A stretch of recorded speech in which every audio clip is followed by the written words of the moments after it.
Assalamu alaikum jama'a, zan ɗan yi magana dangane da yanda shari'a ta kaya duba da yanayi yanda mutane suke cewa ai za ta yi sharar sati 3 sannan za ta je Hisba wata 6 sannan za ta dinga zuwa tana yin sharar kotu sau 3 a sati ko sau menene a sati.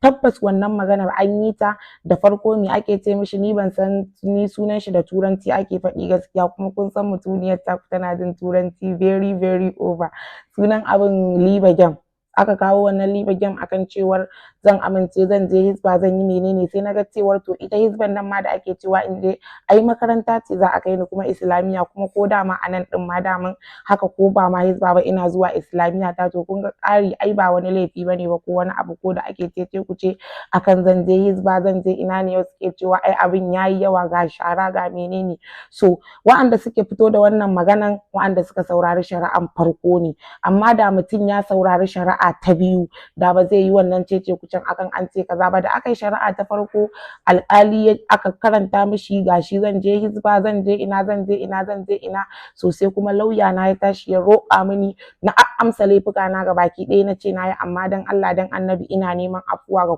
kowa ga baki ɗaya a yi haƙuri idan na san cewa in mutum ce na san cewa na ɓata mishi rai ko wani abu dan Allah dan annabi ya yi haƙuri. To shari'a dai ta ɗau zafi, kun san yanda shari'a take. Sai alƙali ya ce a bashi minti 30 zai je i dawo. Da aka dawo da wannan minti 30 ɗin sai aka roƙi alfarmarsa aka ce tunda dai wannan ta amsa kuma duba da yanayi ga wahalan da ta sha ta je har gidan kaso na wata ɗaya, so dan Allah dan annabi irin dai haka dai roƙon nan na lauyoyi a watsa turanci, kuma kun san turancin ne ya yi min yawa a cikin ƙwaƙwalwata. To da ya dawo wannan hutu na minti 30, idan baka saurari wannan shari'ar ta ƙarshe ba dan Allah ka daina idan da propaganda ake ce mishi komai akan shari'a ta, har in baka saurari las ba wata daga ita muka tattaho gida ga baki ɗayan mu. Da alƙali ya dawo aka zazzauna aka ce kotu,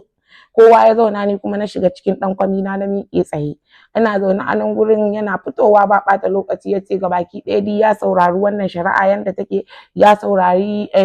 lauyan gwamnati, ya saurari lauyan da yake kare mu, ya ce ga baki ɗaya hukuncin da aka yanke duba da yanayi wannan yarinya ta sha wahala ta yi wata ɗaya a gidan ɗankan da gidan yari kenan, na yi wata ɗaya a Kurmawa. To wannan kotu ta hassale mata komai da komai, aka ce a sani a hannun beli, alƙali ya ce ba zancen beli, ta yi gidan yari na wata ɗaya. Don haka ga baki ɗaya kotun nan an yafe mata laifuka amma da sharaɗi idan ta kuma wannan abubuwan da take zage-zage ko kuma shigar batsa ko kuma maganar banza ko wani abu a TikTok za a sake kwamuso ta a dawo da ita. Don haka abu ɗaya alƙali ya umarce ni da in yi shine shara ta sati 3 kuma na riƙe ina yi magana